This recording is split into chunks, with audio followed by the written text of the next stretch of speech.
I'd always yearned for a simple, ordinary family growing up in foster care. I was all alone in the world. I had foster parents as a child, but no blood ties. I wanted a family of my own, a perfect family with a loving husband, adorable children, and me. So when a kind-hearted man proposed to me, I was overjoyed. With this man, I thought I could build that ordinary family I'd always dreamed of. But in believing so, I was the world's biggest fool. My husband George callously ordered me around after I came home from a long day at work. "Hannah, make dinner now. Mom and Emily are starving." Barely 2 seconds in the door, and he's commanding me to make dinner. George, my mother-in-law, my sister-in-law, none of them ever think of cooking. My name is Hannah, and I'm stuck with this terrible family. At 29, I work for a large corporation. George, my husband, was a coworker I met at the same company. George is 30 years old, but since he couldn't get into college right after graduating high school, we graduated college at the same year. First of all, I have to mention that George is currently unemployed. He had a dispute with his boss in the sales department and quit his job. George was angry that his boss was cold-hearted, but I knew otherwise. Even though George and I were married, we worked in the same company but in different departments. I work in the general affairs department handling office work. My dedication and hard work were trusted and respected by my colleagues. It was during this time that the sales department manager, where George worked, came to me for advice. As I nervously asked him what was the matter, he opened his mouth tiredly. "Today your husband suddenly handed in his resignation. Were you aware of this?" Shocked by the manager's hesitant question, I shook my head. "I wasn't told anything. Did something happen?" In response to my visible confusion, having truly not been consulted about anything, the manager explained the situation. I respect my workers' personal lives as much as I can, but according to the sales manager, George would casually leave work even if his tasks were not finished. Moreover, he would forcefully dump his overtime work on his timid colleagues. When the manager confronted him about this, he lashed out in anger. George had falsely claimed that we shared housework since we both worked. Furthermore, he stubbornly insisted on leaving work on time, stating that he was worried about his frail mother and sister. When he used his family situation as an excuse, the management could not be strict with him. However, a colleague who had been burdened with George's work complained of mental and physical stress and wanted to resign. The manager advised George that if he prioritizes his family, he should finish his work on his own. George, angry that his argument was not accepted, quit his job on his own accord. To be frank, I'm relieved that he quit while being considerate of my feelings. The sales manager expressed his honest thoughts. George was arrogant and burdened others despite his incompetency. When his boss pointed this out, he would react angrily without reflecting on his behavior. From what I hear, George was nothing but a liability to the sales department. Feeling guilty, I apologized profusely. I'm deeply sorry for the trouble caused to everyone in the sales department. The kind sales department manager reassured me that it was not my fault, and he was disgusted by George, who had quit his job on a whim without consulting his wife. Just to confirm, is he really doing housework? And are your family members sick? All his claims are false. I do all the housework. And my mother-in-law and sister-in-law are healthy. Upon hearing my testimony, the manager sympathized sincerely, saying, "I see, that's tough, and that's how my husband George ended up unemployed. He believed that he would get a new job right away, but the real world is harsh. Despite his job-hunting efforts, he kept facing rejections. George is resentful on his previous boss, believing that he had bad-mouthed him to other companies. I can swear that my company does not engage in such practices. Even after submitting a resignation, it is common knowledge among working people to stay in the company for at least a month. There are matters like work handover and procedures to be dealt with. However, George slammed his resignation letter onto the manager's desk and went home the same day. It was obvious to me that such an unreasonable person would not be hired by any company. George was content with giving his small severance pay to his mother and sister. He was raised in a single-parent family with his mother and sister, Emily. Their father divorced his mother and left, which seems to have been a wise decision. Both my mother-in-law and Emily are healthy and capable of working, but they do nothing. I pay for living expenses and do all the work. Whenever I ask George to help out at home, he yells at me, "My mother and Emily are my precious family, girl, my wife, so you should be devoted to helping us out." It made no sense to me, so I snapped back at him.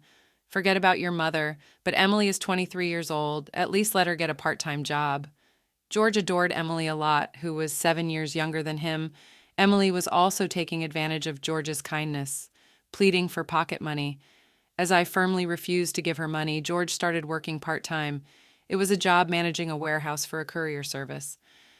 George tells people around him that he quit his job at a major corporation because his family was sick.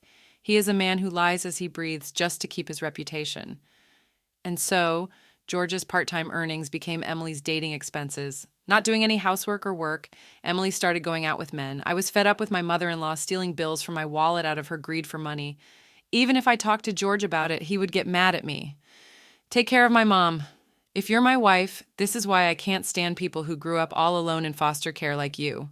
My mother-in-law scoffed at me, calling me, Hannah, you're so wicked.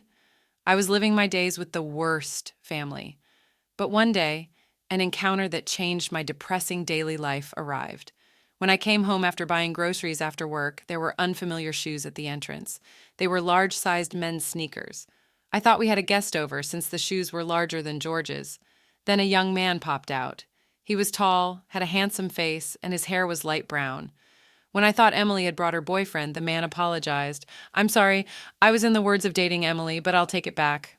Contrary to his frivolous appearance, his tone was polite, a wise young man making sound judgments. I spontaneously asked the young man who was about to leave with his sneakers on, What's your name? I'm Emily's sister-in-law, Hannah. When I introduced myself, the young man looked up and smiled a little. He looked like a player, but he had a smart expression.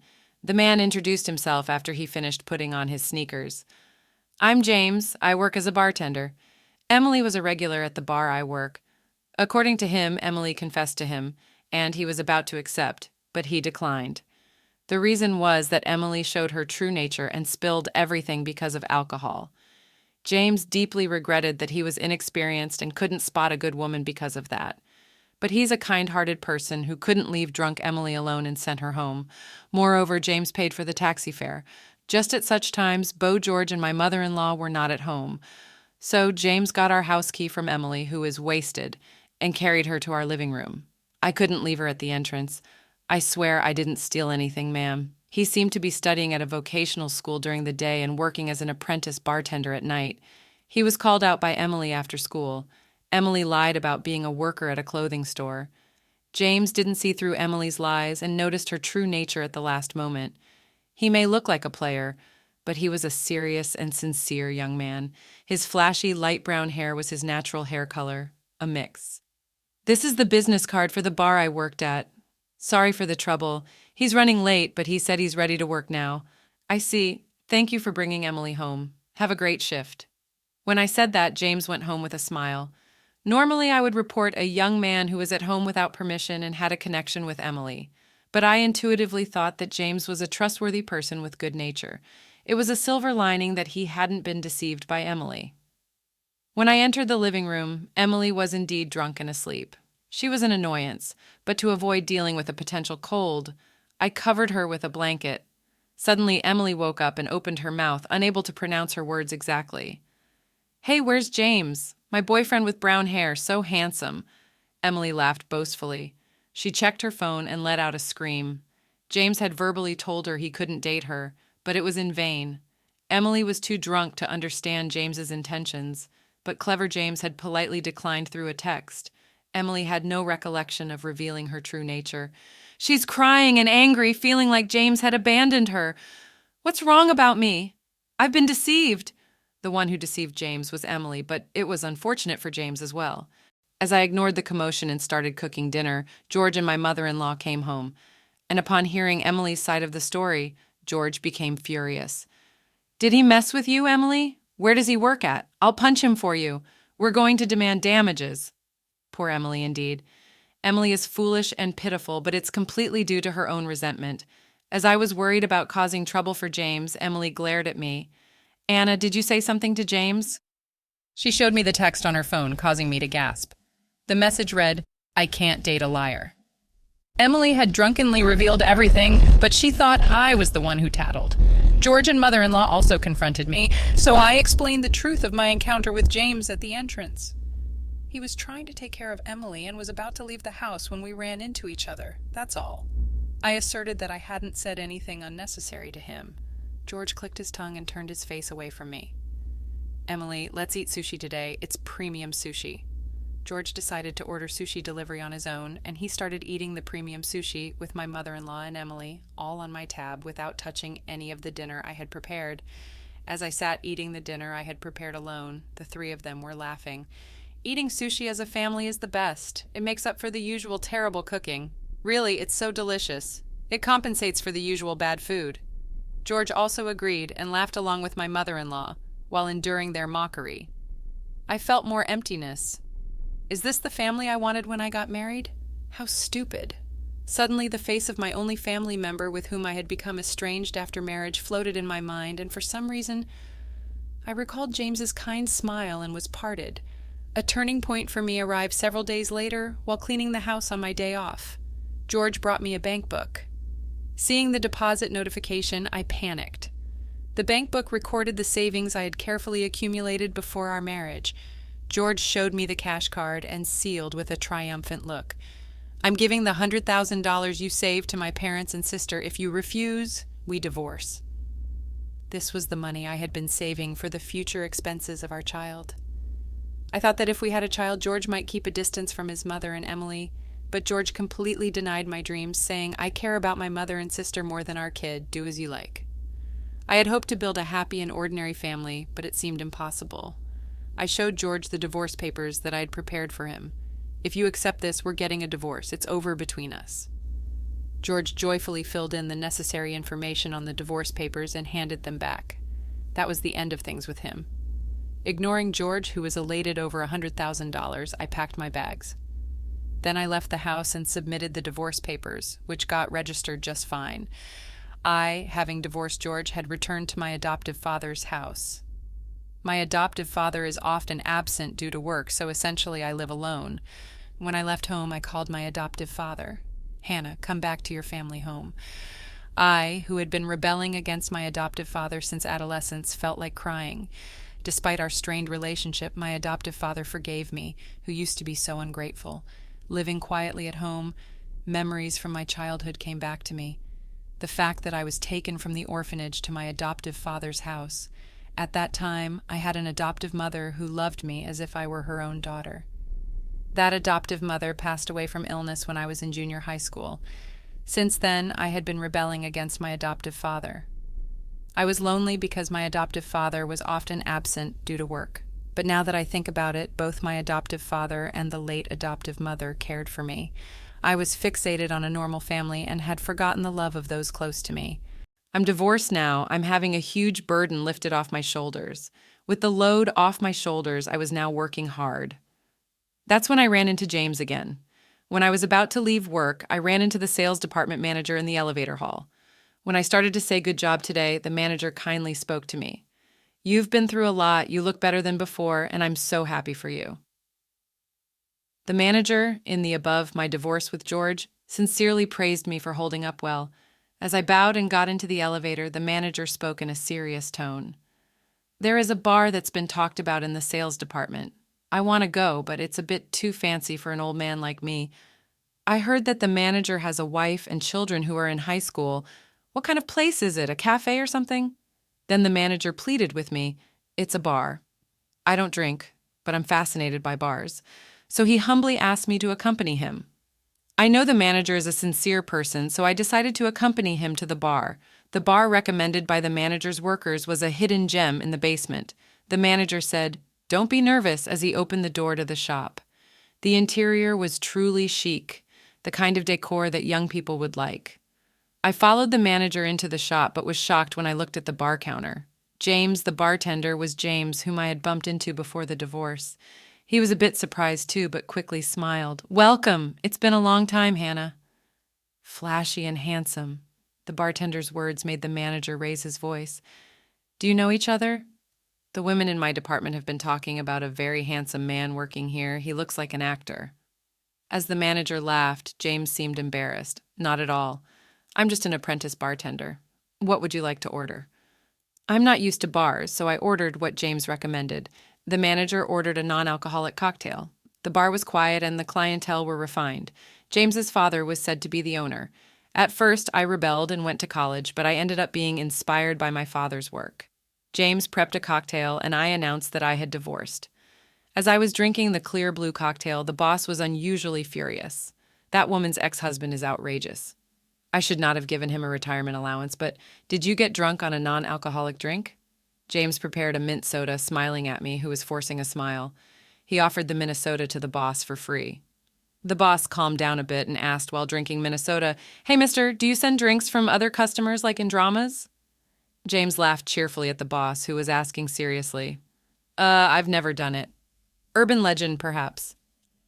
I was having a pleasant time at the bar when suddenly my phone rang. I was about to step outside, but James told me it was okay to answer the call here. Upon confirming who it was George, my ex-husband whom I had divorced. I was annoyed by the interruption of the fun gathering, but I answered because the calls were persistent. Before I could ask the purpose of the call, George complained loudly, "I can't withdraw money. Your balance is zero." Of course, that's after I transferred the deposit to another account. Think about it. Would anyone keep a passbook with $100,000 deposit in a house where those three greedy people live? It is for sure that it will be stolen, so I had to take measures in advance. The passbook George stole from me was a dummy. The real one was carefully hidden by me. That's why I still have the $100,000. When I told him, George was dumbfounded. He, my former mother-in-law, and Emily were having a luxurious time overseas. They gambled, and as their funds started to run out, they tried to dip into my $100,000. However, they couldn't withdraw the money and were so distressed they called me. George threatened me to send all my assets immediately. I refused. I handed over the passbook obediently. I also gave up the house in the property division. I coldly declared that I no longer knew anything about it. In the meantime, James asked me to lend him my phone. In front of me and the boss, he ruthlessly demanded, "George, there is a tab of 3,000 of your sister's drinks. I'm sorry, but please pay." After saying only that, James returned my phone to me. "So work hard for your beloved mother and sister, big brother." George cried for help, but I hung up the call. When I apologized for making the fuss, James offered me a cocktail with a smile. "It's on me. An Andrew ginger ale for the boss. Let's toast the refreshing turn of events." James, the boss, and I toasted to George's miserable fate. From then on, George really fell into a hell of debt. When he was at a loss in a hotel overseas, a kind gentleman approached him. The gentleman was a precedent in finance and offered to lend him money if George was in trouble. George, who wasn't dire in need of money, jumped at it without thinking about the interest. As a result, his debt ballooned to $500,000 and he was in a crisis. The kind gentleman even prepared a job for him to repay the loan. Now it seems George is working on a fishing boat. Nobody knows where he is at now. Emily and my mother-in-law had an obligation to repay, working from morning till night except for sleeping. They sold their house and now live in a small apartment. I was living as usual at my parents' home. Today, unusually, my foster father was also there, so we were chatting. You're well prepared, pitching my ex-husband to the deep end, the one who lent money to George and effectively sent him to a dead trap as my foster father. He was a known figure in the financial industry, well connected in various fields. George was in a family trip abroad with my parting gift. It was impossible with George's part-time job salary, but he sold all of my jewelry. George was ecstatic because he got a lot of money. He was having a blast overseas with that money. When I got married, my foster father told me to protect this one thing. He strictly ordered that when I divorce, I should leave the jewelry and the house. I'm always amazed at your audacity, Dad. My foster father has always been a warrior when it comes to me. Although he is an extreme person who can do so much to George, who disrespected me, he is a kind father. I am more than happy to be this man's daughter. Thank you, Dad. When I told my foster father and my feelings with a smile, he smiled back. Next time I take a break, I thought I'd go to the hot springs with my dear foster father. James will also be coming with us. I promise to marry him. Next time James is going to greet my foster father, I'm sure my father and James will make a good family. I reported to my father with a smile that I was going to start a new family. My father smiled and said, "Congratulations, Hannah."